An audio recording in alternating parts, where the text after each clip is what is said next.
Cash Money Records taking over for the 9-9 in the 2000s. I don't even have to keep. You know what comes after that.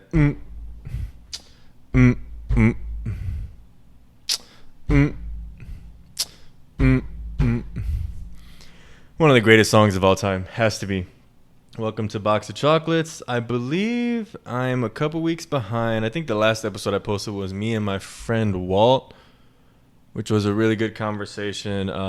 We talked about a lot of shit. I actually cut an hour from that conversation because Jesus Christ, like the last hour was about nothing. I was actually pretty drunk for the last hour of that shit. I'm like, yeah, man. Like, I mean, I'm talking to him, but it's just not. I don't sound in that last hour how I sound right now. Like the same definitive thought process is not really there. It's more of like I'm gonna lower this mic because it's fucking high as shit. All right. Yeah, it's just like, fucking Christ, man. I'm just fucking not really slurring my words, but whatever. I'm not gonna beat a dead horse. You know what I mean. On Box of Chocolates, we try to understand people. We try to understand. That brings me to somebody who I feel like I understand now. I would never care to understand this person, but because it's so public, it's just in my face, and whatever. I'm happy to discuss. Hunter Biden. You know the name Biden. For those of you who don't pay negative attention to politics, you've at least heard the name Biden. You're an American citizen, you've heard the name Biden. Okay. His son Hunter, he had another son too, Bo, I think, or something like that, who passed away from I'm not sure what, maybe just an illness or something. Hunter Biden is like on this media run of like talking about how he did crack. And I'm not going to say it's completely honest. He did write a book. I haven't read it, but from what I've heard, it's pretty vivid. Now, I'm sure he's not getting X-rated in there, like, and then I banged her in the alley or whatever, like, during his crack escapades. But, I mean, first of all, I got to say the pressure that he must have faced. I don't think that he wanted to come out and do this tour. I don't know if he wanted to or not. Obviously, he's admitting he was an addict, or will always be an addict, I guess, if you kind of like go by their thought process. Like, they're always an addict. You just kind of don't do the thing that you're addicted to, right? That's how you get around it.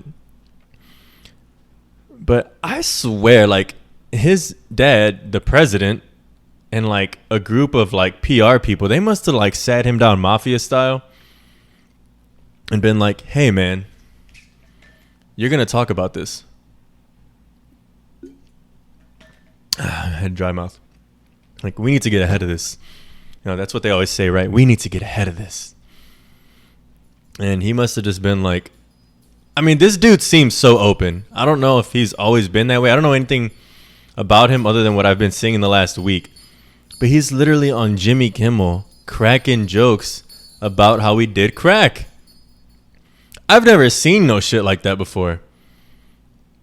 I've never seen that type of shit before. A celebrity just kind of openly talking about how... I guess it's kind of weird to call him a celebrity, but now he is. I mean, a couple of late night shows and boom, all of a sudden you're a celebrity, right? He was a public figure as the president's son, but going on TV and shit, that makes you a celebrity. So he's a celebrity now. But like, I don't know that I've ever seen some... I mean, I remember like those Whitney Houston interviews where she's like, crack is whack, crack is cheap, which, whatever. Fucking coke, crack. I mean, I'm not here to really judge the merits of what drug is higher end than the other. But I think this guy's a lawyer, Hunter Biden. I just watched his shit with Jimmy Kimmel.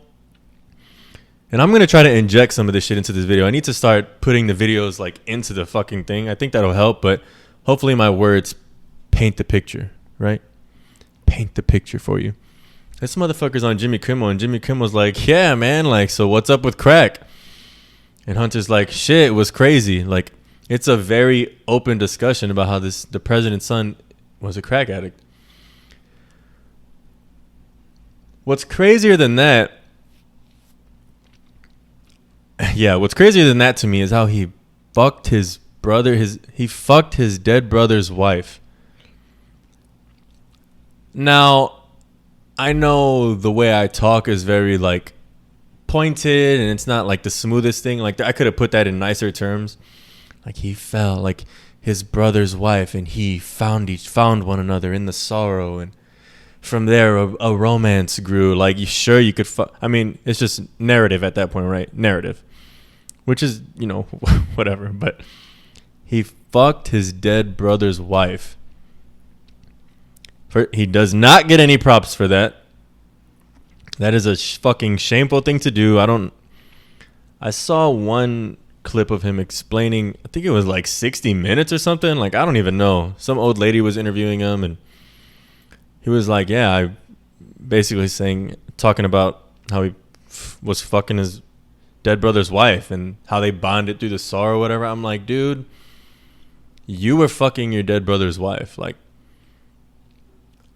he's not really asking for forgiveness, though. Like, here's the thing about it. I like this guy. That's where this is like kind of leading to. I don't have a name for the people who the three people who listen to this podcast. I don't have a name for you guys yet. Like what's up, my little chocolates or whatever. Like I don't have that thing for you guys, but whatever that thing is going to become, like, hey, you little chocolates, like Hunter Biden is a little chocolate.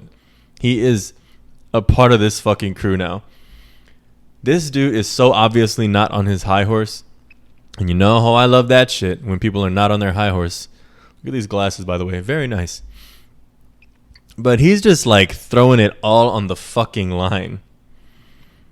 Like, he's just throwing it all on the line. And I'm just trying to remind myself, because the details are important in this shit. The details are fucking important.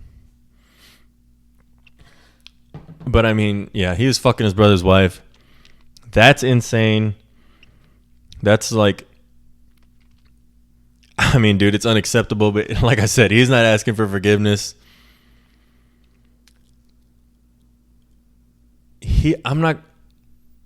I don't know his life. I don't know if he walks into a room full of senators and they kind of talk to him, or maybe in that world he's looked down upon.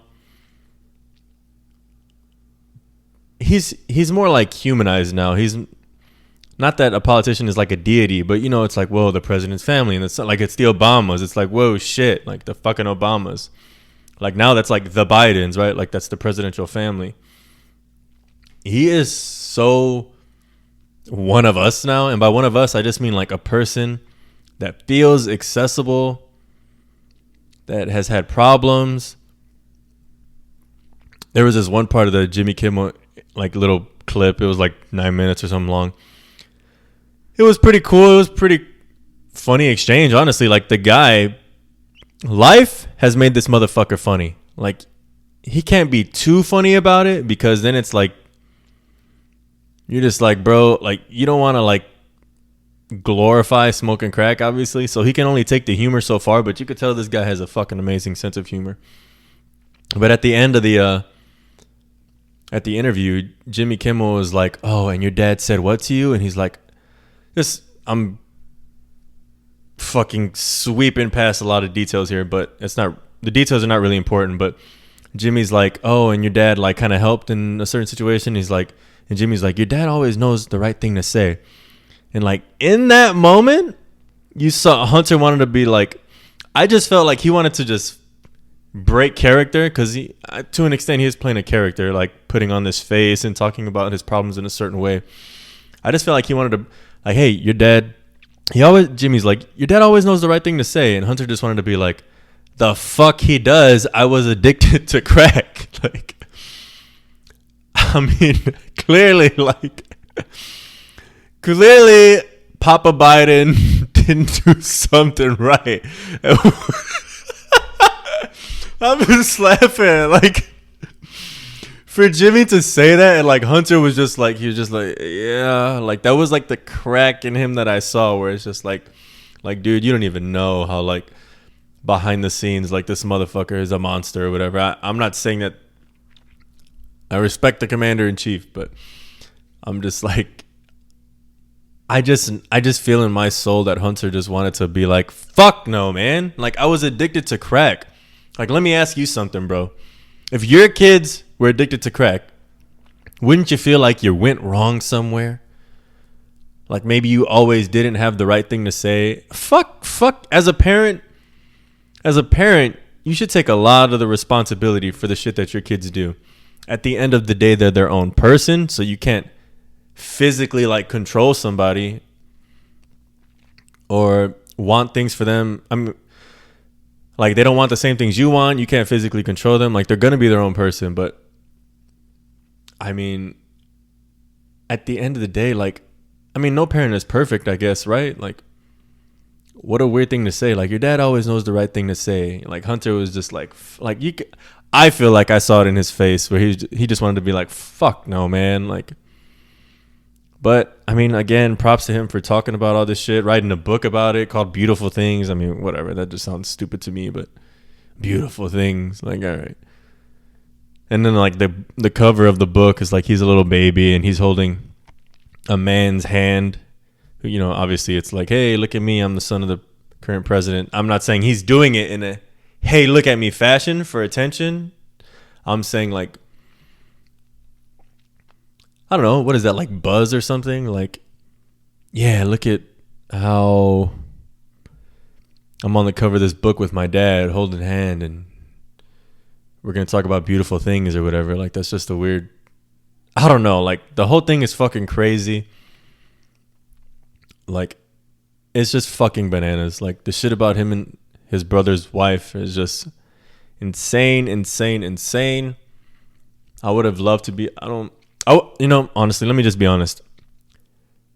I would love to know, like, the kind of conversations they had in that family. Like, dude, I'm trying to run for president, and here you are fucking your brother's wife, your dead brother's wife. Like, there's no way those conversations could have been cordial. Like, there's just negative. There's negative way, even in the most civil of like of people. Like, you just can't. You can't be civil with something like that, I don't think. Now, I'm sure they were able to kind of, to an extent, move past it. But it's just like, fuck, man. It must have been a lot. Anyways, he's part of the club. Hunter Biden watches this podcast now because he's not on his high horse. He's a member of the Box of Chocolates fan club. And I'm a fan of his. The two-way street. I don't like Snapchat. I just don't like Snapchat. It just feels like it's such a hey, look at me kind of platform where you just like post the things. I mean, this is a hey, look at me platform. But something about Snapchat is just feels more like vain, where it's just like, here I'm trying to have like some stimulating thoughts or whatever. Snapchat is just like, look at this. Like, it's like fucking little kids on there. Like, my little sister's probably like meeting guys and like, hey, what's your Snap or whatever. You know, it's just like a fucking weird, it's just like a kid thing to me. And I'm 29 now. And I could be way wrong, but I don't think I am. Snapchat, TikTok, that's kind of like kid shit. Kids or perhaps crazy adults, whatever. I saw this thing where, and I'm gonna, if you don't know who he is, just know, like, think of like how, like Jake Logan Paul, think of like that type of personality, just like somebody who just vlogs and like just gets famous for just being a celebrity, gets famous from being like, Austin Mahomes is his name. I don't know what he does. He might be a fucking platinum selling recording artist, and I wouldn't know. I just thought like he was just one of these kids who got famous for like being good looking or whatever. Like, look at me, I'm vlogging and I'm hanging out with other people who are good looking, and it's the hype house or whatever like the kids are about these days. He came under fire for like preferring Latino women. Like, there was like motherfuckers like really pressing him. Like, I guess he posts on Snapchat all the time like, damn, I need me a Latina or whatever, which is kind of weird, but it's not that weird. I mean, he prefers Hispanic chicks. Like, that's not that. And no, but don't be stupid and tell me Hispanic is not the same thing as Latin. I know. I don't know. I'm just using the word Hispanic. Just stop it. Stop it. But they're like, I guess the criticism is he's fetishizing them. I mean, is it really fetishizing? I'm going to Google fetishizing, because that word just has a lot of weight to it.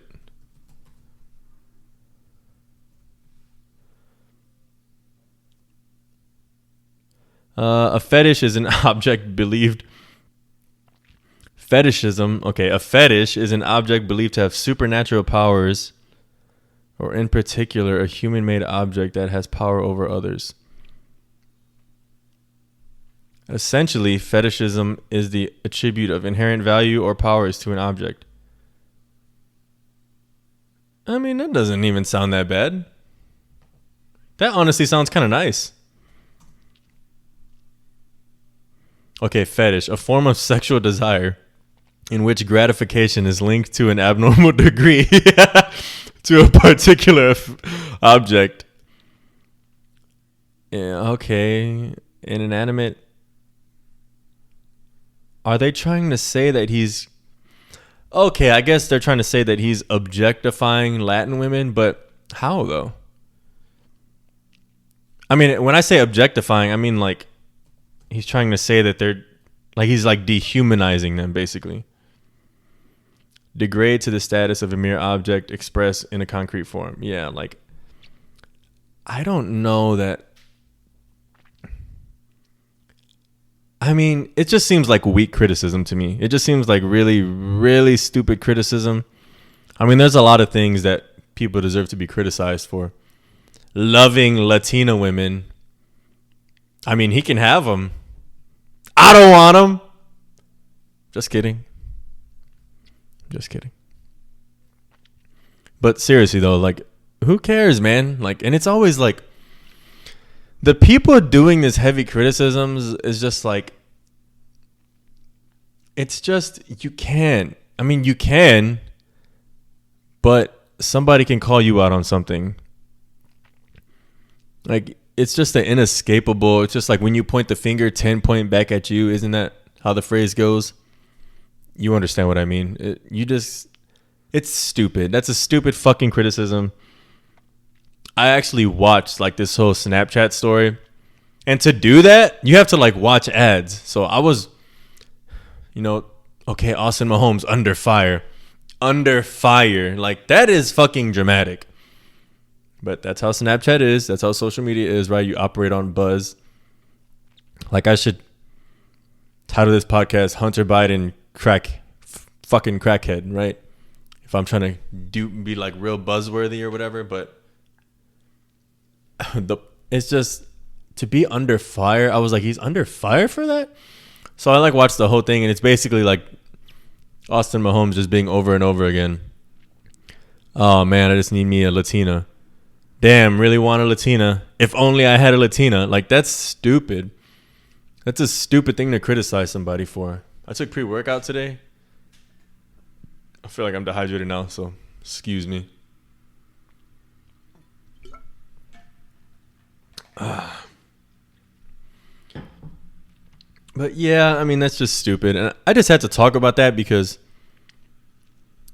you don't get to get away with that without getting... So fuck you, the people who are coming at... I mean, whatever. In this sense, I'm defending this guy.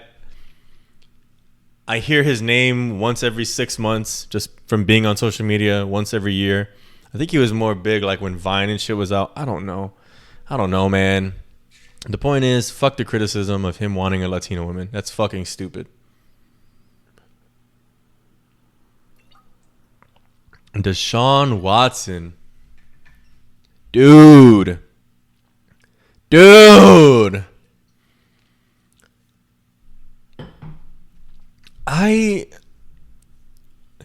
He likes getting his butthole massaged.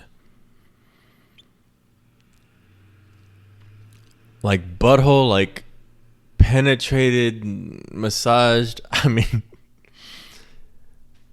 that is crazy to me. And if you're going to be like, well, that's not that crazy, you know, like whatever, everybody likes different things. Sure.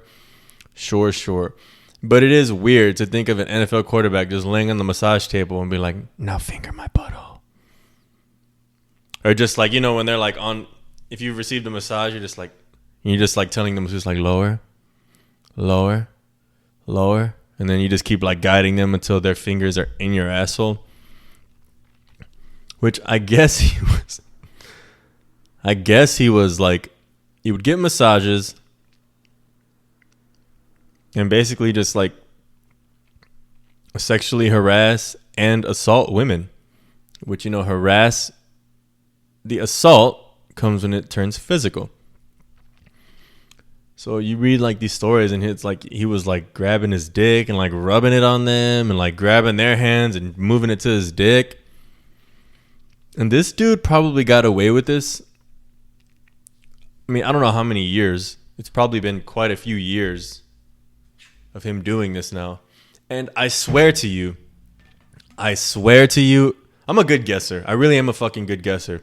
I swear to God, the first time I saw Deshaun Watson, I was like, this motherfucker looks weird. I was like, just something seems off about him. I don't know. He looked weird to me. He looked weird, like his mannerisms and shit. I wish I had this like, gotta crack my back. I wish I had this like documented that I thought this, because now it's like, obviously hindsight is 2020, right? Like I always knew that guy was weird. No, I really always thought something was up with this guy, other than him being a, you know, moderately successful NFL QB. Outside of that, I was like, something's off about this dude. But yeah, man, and I guess he was doing shit like that to them, and if he could pull it off, wanted his butthole to be massaged and like fingered. He basically wanted his butthole fingered, which is like, you know, pretty wild. You know, and if I'm just being a guy here, it's just like, damn, bro, like you out here getting your butthole fingered, like that's pretty crazy, man. So I don't know. I mean, he must be talking to a lawyer. I was imagining what his life is like right now, and he just obviously he's lawyering up. Negative way he has to lawyer up now. He must be in locked rooms describing to litigators inaccuracy or like in full detail of like these incidents. So I mean, yes, I had her so what do you like? Okay, Mr. Watson, this accusation is said that you like to get your butthole fingered. You know, this masseuse in Miami is accusing you of, and he's just like, just to go through the process of guys or girls, lawyers talking to you about your butthole getting massaged. Like you have to, he's talking about this shit all day, every day. Like he can't get around this. He has to lawyer up because he's looking at sexual assault charges. And he has to explain himself. And I don't know what he's going to do. I mean, it seems to go two ways, right? Either people collapse and they admit what they did, or they deny. What I don't think is true is that he didn't do it to anybody. I don't really there's a lot of, it's always guys. It's always guys. And it's girls sometimes too, depending on the person. But it's always guys being like, why are they coming out now? Because they're scared, bro. They're scared. They're embarrassed. They think nobody's going to hear them out. Like, that argument doesn't make any fucking sense. And I'm not one of those believe all women people, but when it's 30 of them, I'm not saying he can be charged with anything in the court of law, which is, if you want to get down to fucking brass tacks, I guess that's what it really comes down to. I mean, his career is probably done. Maybe. Because Jameis Winston is still in the NFL, and he went through some serious media criticism. Although I guess he was found innocent. So, Okay. What I'm saying is that when 30 women accuse you of sexual harassment and assault, you probably did it. If I was a betting man, which I don't really gamble, but if I was a betting man, I would bet that he did do it. And, I mean, whatever. All those guys saying, why would he do that? He has all the money. Because that's what he likes. He likes to put women in press situations. He likes to have them be compromised. People like that. Like, you have to... Does sexual assault and sexual harassment happen? Yes. So already it's within the realm of possibility that he can do it. Anybody can do it. So, I mean, I don't know, man. Like, he went from demanding a trade. Like, once the season ended, he demanded I'm not playing for the fucking Texans. To now, obviously, the Texans can't give him away. They can't give him away. I think he's still signed with them. I don't know, I don't know. This is going to probably shape out over a long period of time. Now, I believe the women. But at the end of the day,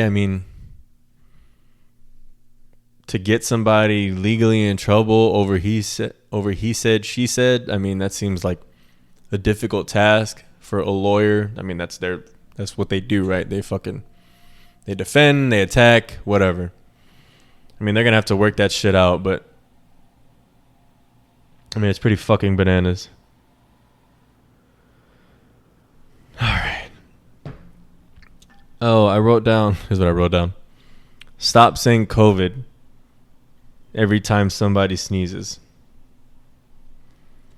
It's just old. I was really pissed. When I wrote this, I was pissed off. Just like you just at work and somebody sneezes and somebody's, oh, COVID. And then somebody pity laughs. Like, why do that? It wasn't really funny the first time. It was funny for a day. It was funny for a day. It's no longer, that day was a long time ago. The day that was funny was many months ago. It's not funny anymore. Should probably stop waving this thing around like that.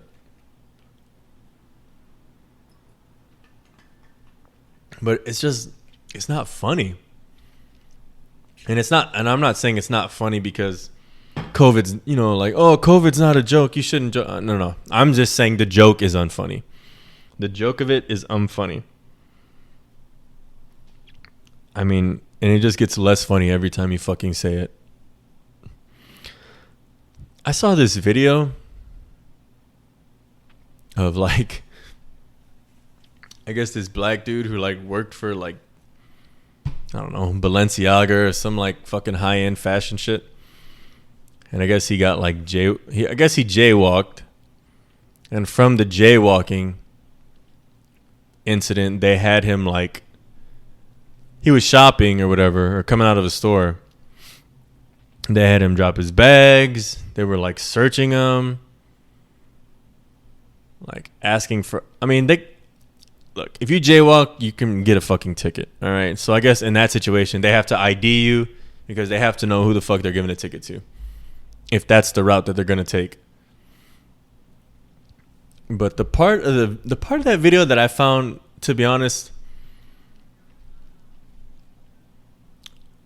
like a little, I mean, it was just weird. Like, I think they're trying to be good. Like, the cops, they're trying to be nice to you, but nobody ever wants to be cool with the person, you know, basically disciplining them, right? Like, they got this guy hemmed up. They're basically like, don't fucking go anywhere. We caught you jaywalking. And now we're like asking you all these fucking questions and what's in the box. And, you know, we just need to make sure that you're not armed or whatever. Like, they're trying to make the scene not escalate, but it's hard. I mean, you have to understand. I mean, they have to understand. They're the ones having these interactions all the time. Like, we're putting this person in a position that they're not usually in, which is being pressed by authority, like legal authority. Like, most people obviously don't go through shit like that every day. So it's going to be like flustering, and it's going to be nerve-wracking, and you're going to be scared. And the part of the video where these guys are like trying to be cool with the guy that they're basically shaking down, they're like, hey buddy, why don't you go ahead and drop your bags? Like, they're like using like little like kiddie words, like, sup bro, like sup bro, just put your hands out of your pockets for me. Yeah, it's just a safety thing, bro. Thanks, man. And it's just a very, like, in its own way, it's funny. In a very specific kind of way, it's, if you can look at it through the lens of like, what the fuck is this guy doing? Like, why is he talking like that? But the crazy part is in doing that, that's actually him trying to be like helpful and nice. But it's just an impossible situation because you're about to fucking give this guy a ticket for jaywalking, I guess, or a citation or whatever it's called.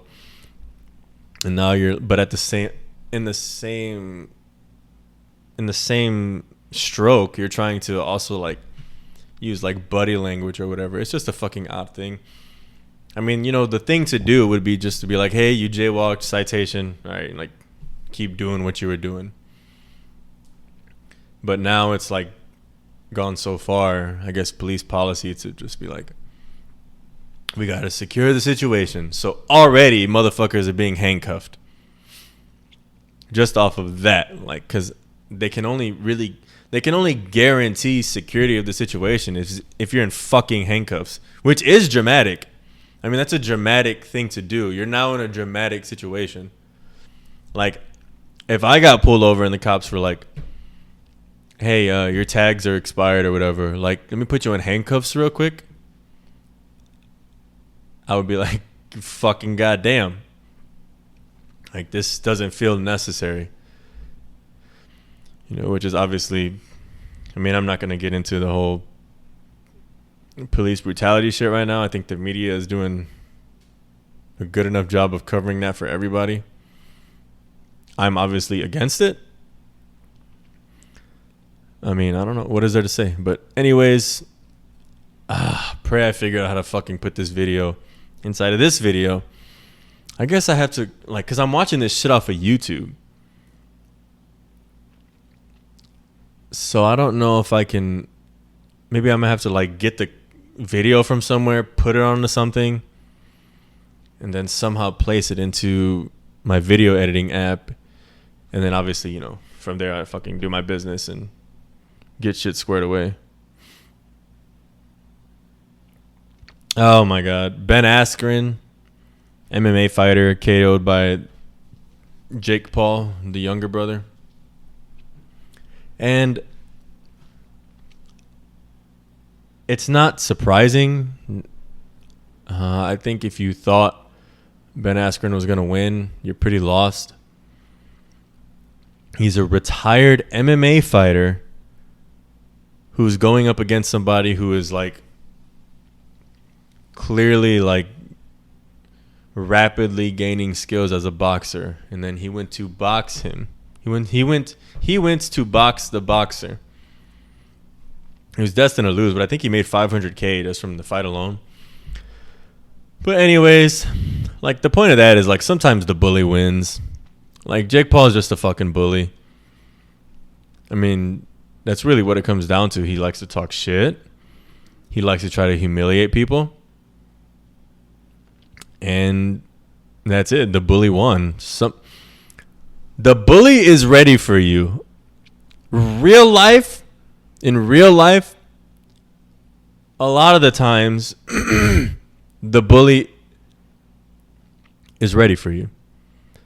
Like, this is not necessarily like a movie or whatever where it's like, I do think, obviously, there are a lot of people who bully and they don't really know how to do like hand-to-hand combat and all that shit, or, you know, there's a lot of bullies without any substance to them.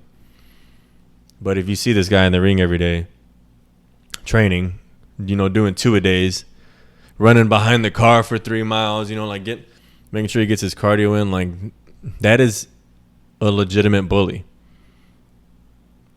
I mean, that's really what those brothers are, you know.